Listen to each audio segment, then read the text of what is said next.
บอกว่าไฟปากว่านาตังอ๋อละอ่อนแต่ว่ามื้นตราตระเจ้ามาปากกาขาแข็งใส่กูกับหัวกะกูเป็นไผมึงเป็นเจ้าปากะกูเนี่ยเจ้าแห่งฟ้าเย็นโลกปากว่านาตังเดี๋ยวกูจะเอาแซ่เหยาวสามบังเข้าตีขนังฟาดปาดติ้วแขนมาสอนจะเอาจนกัดให้หาแม่ป่อสู่กรรมเดียวกูจะเอาไม่แซ่สามหวายทรายมาสักคำเลยจะเอามันติ้วแขนใส่ปัดปัดปัดเอามันเต้นหงกำเนี่ยจะให้ไปสอป่อสอแม่กำละอ่อนยังจะได้ปามดีคนใหญ่ปนสร้างปนสอนมันย้อนกรรมนี่ฮะลูกพ่อแม่ไม่สั่งสอนเราเต็ดตัวน่ะเป็นป่อโม่เรื่องเนาะจะเอาโจรกัดให้หาป่อแม่สู่กรรมมาต่อตาฟิตแต่กว่ากรรมสู่มากระทำเอาสัตว์ต่างนามาล่อจนกันมันผิดใจข้าเจ้าเจลาจาว่าไว้พิมพ์ตัวแกตัวไหนอีกบ่อยแม่เนาะ ว่าเขาแต่งมันไว้จ้ะตั้งแต่มันพิมพ์ตกเขาหล่อจนกันมันผิดใจข้าเจ้าเจลาจา ว่าไว้เมื่อสองกุมมารบ่รู้แต่ไทย ว่านี่แม่นใดบิดาบ่ฮู้ป่อลูกเขาเขือเจือตาก็รอเข้ามาหมายจักตอบโตสองกุมารเหมือนจ้างทอกโซมาหลุงอย่าโวกล่าวนักกันนั่นสองกุมารตบภาพกับเบะมาเอ้าลุงมาเนี่ยจริงมาเลย มาหลวงเป๊ะมาหลายบ่ะ ละอ่อน6 อัน 4 ความ 5 ความกำโออย่างคนใหญ่แต่อย่างจ้างอย่างบ่น่ะควายน้อยขันเขาวันนี้นะจะจนติ๊กๆอ่ะตัวมหูลิดตัวโลป้อตัวแท้ๆมาแน่จริงลุงอย่ามาอุนักไงโลจะไปขี้โวมาเลยมามาลุงอย่าโวเก่านักเขาเอาธนูมาหนาวเคืองจักหมายยิงหน่อเจ้าทรงฝนเฮ็ดชาลาเต้าบ่ถอยบ่หนเหมือนดังเล่นกลกาพวกเด็กน้อยเจ้าปล่อยลูกสอนหลายอันกว่าจ้อยบ่ถูกบิดาป่อไทย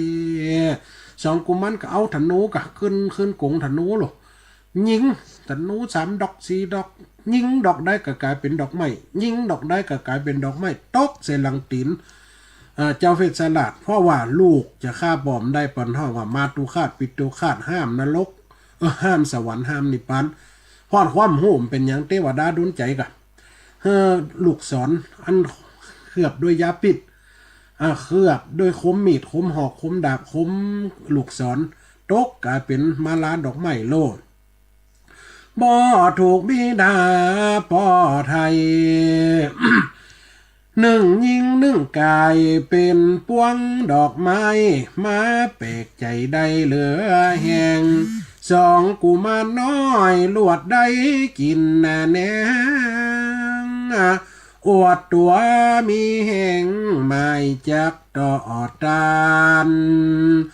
หันสู้บ่ไหวเมื่อรู้ดังอันกำแขนเร็วปันบ่จาหมายวิ่งไปหามันดาแม่ฟ้ากับตุนนุ่งฟ้าเจ้าตากาลาเมื่อนั้นเมื่อเจ้ามาตาได้ยินเสียงดังมาในดงป่าเศร้าก็นั่นนางปทุมไกรสอนกับตกอกตกใจกะเสียงบึ้งบังฮอตายแล้วลูกกูไปเล่นตันหันพอดี หินผามปังหยดกอมอันกันยักใหญ่ในดงออกมาหากินจ้ะตายลูกกะฮกไปกะได้ยินเสียงหมายจะไปตัวหาลูกนี่ยินเสียงดังมาในดงป่าเศร้าก็หกวิ่งไปหานายลูกเต่ามาฟังสำเนาลำร้องเมื่อนั้นนะกำป่าจองก้องจากหมดจากห้องนาลีปทุมเกสรองค์วอนสาลีก็เข้าป่าทีหกอุ้มลูกลา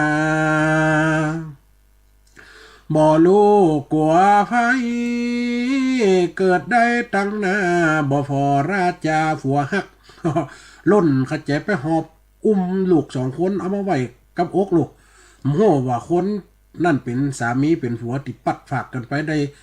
4-5 ปีนี่นี่หอกอุ้มลูกลาบ่ลูกไฟหยา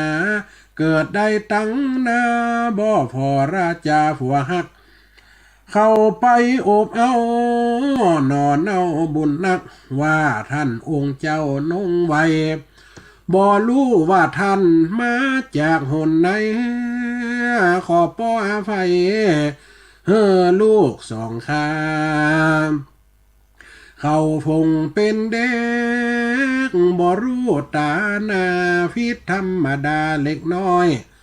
ป้ออาภัยยังเขาผู้น้อยนางได้อิงอ้อยวอนวานเมื่อเพชรชลาดได้ยินเสียงคานก็หูเลี้ยวปันเป็นเมียแห่งเจ้าเพชรชลาดได้ยินกำอูแห่งนางวอนขอหลวงมาเนี่ยหล่นเข้าไปกอดเอา2 ลูกเต้าเอามือหัว2 ลูกลูกเอามือหัวไว้กุมนาเขาสุกหัวลูกเมียมหัวเป็นผัวแต่ผัวนี่จำเสียงเมียใดก็นั่นหลันปากออกย้ำได้หัวเนาะพอวัดด้วยหาเมียลูกหักกันนั้นนักเมียคนนี้พอดูถูกเงียกลักไปหลายปีดีดักละเมื่อเพชรชลาดได้ยินเสียงคานก็หูเลี้ยวปันเป็นเมียแห่งเจ้าลันปากเอินไปว่าแม่นน้องเนาปทุมไกสอนก่อนนั้นอันนี้เป็นเสียงหอยอย่างกับเมียกูคำแรกปทุมไกสอนแม่นก้อยปีมาตัวหาขายอขยันบุดันบันป่ามานันถ้าแม่นแต่ปอตอบเสียงคานปีทรมานเมื่อปัดภาคเจ้าเมื่อกินนาลีปทุมน้องเนาได้ฟังสำเนาเมื่อนั้นเงยหน้าขึ้นมาหาเจ้าปีจันก็หันแม่นมันสามีว่าโอ้ยปีไทยแม่นได้ดีลี6 ปีพอดีที่ปัดภาคข้างเจ้าก็ให้หูยกอดเอากู้สร้างข้าได้ลงตางป่าไม้ดีใจในปะผัวดอกกอดผัวหลังให้ว่าดีอกดีใจขนาดปัดฝากกันไปนึกว่าจัดนี่จะหันหน้าหันตากันละเนี่ยข้า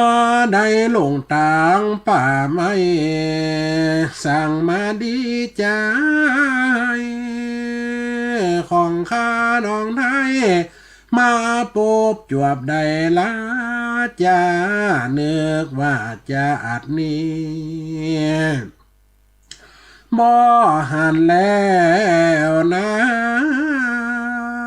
องค์ตัวฟ้าดานี่ลาจากห้องนางเรียกบุตรตา2 ลา2 ป้องว่านี่สร้อยทองหนอเจือลูกปี้ถึง2ได้กองเหลืองเลือเมื่อปัดฝาข้างมัน นานอุสามาลาก็มีเหมือนกันได้มาพบปันบ่เหมือนก่อนตนนอนนาลีก็อู้เก้าซนความกังวลลาลางเมื่อจอมสีองค์พบกันป่าจ้างดีใจเกินอ้างบรรยาตอน11นี้วางไว้ก่อนนะก้อยฟังแหมกา12 บาทนา12 บาทนาเล่าสู่กันฟังก่อนแหละนายเฮ้ยตอนที่11วางไปก่อนอีบ่อยแม่นี่กล่าวถึงเจ้าฟิตสลัดปัดบ้านปัดเมืองปัดป่อปัดแม่ไปจ่วยฟื้นเมืองตากับยายไปต้วยหาลูกวันนี้จนมาปบ6 ปีเต็มที่ได้ปัดฝากหักหน้ากันไปกมาดีอกดีใจเป็นสิ่งที่เจ้าประสงค์จงใจแฮมติดนาอวสานพอดีเนาะอีพ่ออีแม่เนาะติดนาอวสานพอดีวันนั้นโยมแม่ยายไขโทรมาหรือว่าอันโยมแม่ยังก็ไขฟังเรื่องอันอุทลาต่อน้อยองคำอุทลาต่อน้อยองคำนี่เขาว่าไปเมื่อต้นปีแล้วเนาะเพราะว่าเรื่องใหม่เรื่องเจ้ากรรมกาดำกำลังแต่งได้ตอนที่4ละก็จะเอาเรื่องใหม่ไปก่อนอีพ่ออีแม่ถ้ามันมดมีอย่างมาว่าก่อนเขาก็มาลืมเนาะเขาต้องอยู่กันไปแหมเมินๆก่อนถึงคนฟังคนอ่านเนาะพร้อมเดี๋ยวนี้เล่าไปในหลายเรื่องในพ่ออีแม่เนาะสุบุญนาคเมืองงูเนาะอุทลาต่อน้อยองคำอย่างก็หมาเก้าหางเนาะนางไข่ฟ้านี่ว่าไปหลายเรื่องนะลูกที่เป็นข่าวนี่นะกำผ้าผีน้อยลูกว่ากะปูลาเบาน้อยโอ้เรื่องมวนๆถึงนั่นเล่ากันไปเรื่องเราข้าวสั้นแหมผีคุ้มหลวงลูกกะม่วนเนาะปดแต่แม่หน้าลูกหลายเรื่องอีพ่อแม่เป็น30-40กว่าเรื่องนะที่เอามาเล่ากันนี่นะจะเอาเรื่องใหม่ติ๊กๆจนมันหมดวันน่ะนี่ปอนห้องว่าในปอนห้องเกี่ยวกับนิทานหรือว่านิทานปืดบ้านก็ดีแล้วก็ปอนห้องว่านิทานชาดกก็ดีนิทานปลำปลาก็ดีเอามาแต่งเอามาก่อนอัตมาภาพเอาก่อนไว้อีพ่อแม่ฟังกันไปเลยคนฟังยังมีฟังอยู่อัตมาภาพก็ต้องมีเรื่องมาใหม่ให้อีพ่อแม่ได้ฟังเรื่องอุทธลานเขาเอาไว้ก่อนเนาะเพราะว่ามันอ่านเพิ่งมาต้นปีนี่อุทธลาก็มีประมาณ6-7 ตอนเหมือนกันเพราะมันก็จะกินเวลาไปเนาะเรื่องใหม่ติ๊กๆเรื่องโปลาเบาน้อยกับไปแล้วเนาะยังแหมอันกับเรื่องนั้นตะเบาน้อยกับหม่อนโลเบาน้อยกินขวานกะนังหมักเป้ากานี่นางหมักปีนคำกับปันเลอเสียงฮะนันตาแสงเมืองหลงธรรมปันเลอคิดเตออีปอยแม่กำนำกำทำเนาะที่จะเอามาก่อนมาใกล้เขียนเป็นกำข่าวอีปอยแม่กันเล่าฟังกันไปทักทายนักนาเฟซบุ๊กไล่เนตุ้หลวงบันดงไวสาเดตุลุอันตุลุงเนอพระอาจารย์นั่นอาจารย์เนี่ยเนาะแม่เพ้นอยู่เป็นสุขอาจารย์นานาทอนกะฮะ ภาษาอังกฤษอ่านทุกห้องเนอะค่ะให้พ่อแม่ได้ฟังกันไปเนาะนี่ปุระบาน้อยเรือแฮมตอนเดียวเขาจะได้จบแล้วลูกนะจะได้ฟังเรื่องใหม่เจ้ากรรมการน้ำกับม่วนเนอะมันจะเป็นเรื่องตลกศูนย์เศร้าเหมือนกันบางเรื่องกับม่วนบางเรื่องกับเศร้าบางเรื่องกับให้ไปเลยอย่างเรื่องเนี่ยก็ลูกฮักกินหนังลูกจังกินดุเนาะควาย3เขาหำล้อดูนักกะเอามาอ่านโอ้หนักหนาป้าปั่นเนาะอีพ่ออีแม่เนาะเอาวันนี้เหลือเวลาแฮมประมาณ7 นาทีสายหลังไหมเนาะวันนี้ไฟฟังตั้งใดกันจ้าเนาะเราเวียงปะเป้าวันนี้โยมแม่อย่างก็สดมาเฮ้ยโยมแม่อย่างรายงานนะกดเตี๋ยวเวียงปะเป้าวันนี้ออกจ้าไป10 นาทีเจ้าวันนี้ออกจ้าไป20 นาทีเจ้าบางทีกำได้ฟังเห็นเลยเพราะว่าทั้งสถานีก็ลิงตันตั้งแต่กับมีรายการสอดแสกเข้ามาหลายอย่างหลายอันเนอะอีพ่ออีแม่ฟังแล้วก็มีคติสอนใจอย่างในตอนนี้กันย่อมมีคติเตือนใจสอนใจเหมือนกันทุกบททุกตอนย่อมมีคำสอนของมันอยู่ในตัวอันนี้ก็คืออันอย่างการเคารพการบูชานี่การเคารพพ่อแม่สิ่งที่การรักษาการดูแลคนเฮามนุษย์เนี่ยก็คือการกตัญญูเนาะสายแรกสาฮัลโหลจะเลินพรมาตรการเจ้าสาธุโยมแม่เนอวันนั้นมาบ้านหัวฝายนี่ พาตอนรับนี่ยังบ่ฮู้ใจ โอ้ ดีกาดีไกลไหม เออ ตอนรับดีขนาดนักบ้านหัวฝายเด้อทักทายไปตั้งปีน้องหัวฝายบ้านกุยเด้อ โอ้จะต่อบ่ปั่นกันแน่นหนาเนาะ เออ แล้วถึงใบเขียวน่ะใบแดงมีน้อยเดียวอันผู้พามว่าแล้วอันที่เป็นพระเวสสันดรน่ะฮู้จักแม่เนาะอันนี้แม่ก็เจ้าแม่นก็ครับแม่นแล้วเจ้าก็ไปกันอยู่อ้อให้เปิ้นฮู้จักกัน เอา เนาะ ฮู้จักกันไหมกับแก้วนี่สายซ้อลูก หันกันติปุ่นเนี่ยก็วัดเนี่ยก็น่ะมันโทษเนี่ยก็จะ วันบ้านพูดเขาได้ไปนะแม่นะน้องนี่ ไปไหนยังฮู้จักนี่แม่เนาะอ่ะ อ๋ออยู่แม่กับแก้วนี่จังซอสต้องฮู้จักครับคุยอ่ะ เคยหันเนาะ แม่น กันติในยุคก็บอกอีแม่นัวกำลังวงกับอันนี้ตา มันเปิดคนก่อค้าหั่นอย่าแม่ แล้วก็ น้องอ่าน ญา น้อง ติแม่ก็อยู่บ้านปงแดงเนาะใกล้แม่ชื่อหยังนี่น่ะ น้องก็ญาติน้องก็เป็นลือนะอู้กันเสนอมาได้เดี๋ยวได้ฟังเห็นตังใดก็ นั่ ค่ น อย นะ ว่า จ๊ะ กัน แม่ เนาะท่าน นั่นนะ อา แม่ จารย์ สาธุเด้อ เจ้าสาธุเนาะถ้าบ่ภูมิใจหยังบัดหยังก็สุมาเป็นนะ โอ้ เจ้า ดีกะแม่โยมแม่เน้อ สาธุนะ สาธุโยมแม่กับแก้วเอาสาธุสายต่อไป เจ้าสาธุเจ้า สาธุโยมแม่เจริญพรเด้อ แม่น้อมตาจางเจ้า อ๋อแม่น้อมตัดจ้างชัดเจนนะแม่วันนี้เนาะ ชัดเจนดีม่วนกะ ฟังไปเรื่อยๆแม่เนอะคนฟังมีกำลังใจ มีหมอมวลชนที่จะฟังคนอ่านก็มีกำลังใจอ่านกำลังใจแต่งนะโยมแม่เนอะ โอ้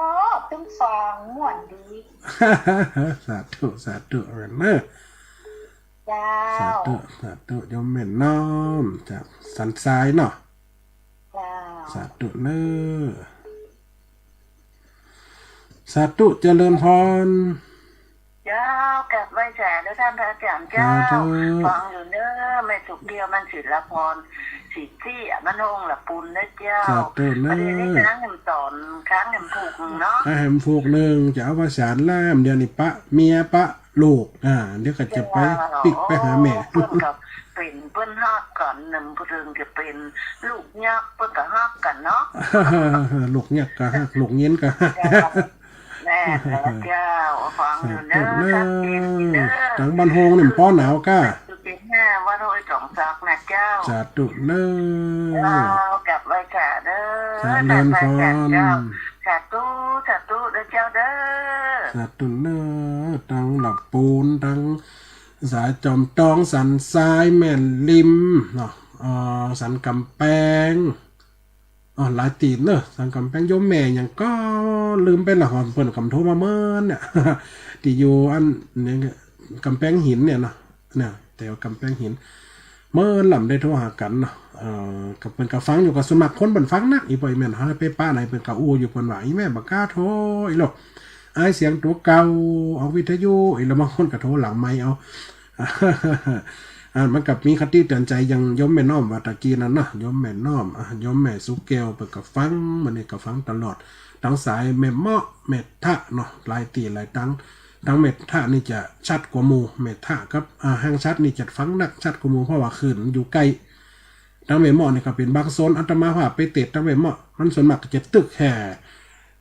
ถ้าปูนหาหลาดท่านไปถึงที่ห้วยคิงไปถึงตั้งหมู่นั้นมาใครมีละเนี่ยมันก็จะคืนแสกตั้งคืนตั้งจังหวัดแปรเข้ามาห้องหลังเตรียมมาคืนมันก็สอนกันไปนี่ปล่อยแมนนอกไฟได้ฟังคติเตือนอกเตือนใจในธรรมะสาระต่างๆติปล่อยแมนได้ฟังมันก็เป็นคติเตือนใจอยู่ในจิตใจนะการเคารพนอบน้อมการบูชารักจริงนี่เป็นห้องว่าฮักแทบถ้าอย่างคนสมัยเดียวเนี่ยอย่าหวังเลยถามเลยคำว่ารักจริงเพราะว่าอย่างยุคมันโชว์เชียวเนาะสิ่งต่างๆมันหล่อล้วนกวนใจอย่าบางคนก็ยังว่าน่ะสมัยก่อนก็กวดด้วยหาเบอร์โทรเดียวนี่มันถ้ามีเบอร์โทรมีเฟซมีไลน์มีอย่างกันขึ้นมาเนี่ยมันสื่อสารกันง่ายคนเฮากันอยากให้ผิดศีลธรรมบาอยู่ในศีลบาอยู่ในธรรมกันยังย่อมให้เกิดความเดือดร้อนภายในครอบครัวนี่หลายตีหลายตังเนอะพระอาจารย์คัมภีร์อภิวงศ์นามาไวยสาเนอตั้งหลับปูนเหมือนกันค่ะพระอาจารย์นะวันนั้นนะโยมแม่เพ็ญอยู่เป็นสุขโยมแม่สิ่งต่างๆเนอไวยสาเจ้าฟังจากจอมตองม่วน ลำเจ้าสาธุโยมแม่เนอสาธุสายสุดท้ายเนอใกล้จะหมดเวลามังจ๋าอาจารย์กันในกันหลงเนอสาธุโยมแม่อยู่เย็นเป็นทุกข์ว่าจะแจกเงินใครเจ็บเป็นความใจของญาติโยมไม่มึงมือสาธุโยมแม่เนอเช่นกันเนอเวลาหมดเวลาเนอโยมแม่เนาะเวลาหมดเวลานี่พ่ออีแม่เนอหมดเวลาแล้วคนฟังรายการขอส่งสัญญาณอุจจาปักปอนพอนาฬิกาไหลมาหลิงคอนสุดตังลาจรนะปุ๊บติดนี่ลาไปติดหน้าข่อยโคบบรรจบได้เวลาวันนี้วัดตาติดหน้ากันนะถึงเวลาจะได้มาอูเจริญพรเนอสาธุเจริญพรเจ้าเวสาเจ้าเวฟังจุผู้โยกก็จะแม่ว่าได้โทรมาได้สาธุโยมแม่แถวไหนก็เจ้าแม่นวลปากกับแป้งหินเนอแม่นวลใส่กำแพงหินน่ะก็ขึ้นหาโอ้ยป้ากันเตี่ยเดียวแต่แล้วตีว่าป้ากันแม่ห้อยของไก่เนาะเตี่ยเดียวอันนั้นแม่น่ะกะว่าฟังน่ะแล้วไปเก็บเมียงถึงวันก็เก็บกาแฟบางนี่เก็บกาแฟเจ้าช่วงนี้หน้าหนาวอีแม่เนาะเจ้าหนาวแล้วก็ฝนตกบักตุลงพยางเก็บกันเจ้าโอ้ยฝนตกอยู่แค่แม่ช่วงนี้วังก่อนไหนวังก่อนเนาะบางนี่ก็ยังแคว้นก็แม่ป้อนหนาวกะถ้าว่าเก็บมันก็โลนหนาวฉันหนาวขนาดมันกันเนาะประเดี๋ยวนี้พวกเราไปละเบาบางละแบบว่าหนาวละถ้าหนาวก็หนาวขนาดนะแม่ถึงสายปลาเมียงนี่ยอมหักได้แม่นานเดือน7ยังได้ดังไฟได้ห่มผ้าอยู่อ่ะเจ้าเดี๋ยวนี้คนมาเดินทุดงมาเป็นเจ้าฝ่ายโซนแล้วก็คนมาพักอยู่ที่ว่าสารกับแป้งเห็นนี่แล้วนั่นแม่คนจะออกบินพบาทแล้วก็แม่กับเมาเนี่ยกินเนี่ยลำเดียวนี่นะอนุโมทนาด้วยนะแม่เนอแล้วคุยกับเขาชื่นดอยลังกาค่ะดอยลังกาบุญก่อนไปนอนเมื่อคืนว่ะสายได้หมดแม่อันได้ถามเพิ่นก็เจ้าคนมาคุกปีรถเรียกก็มาสาธุนะยมแม่เนอ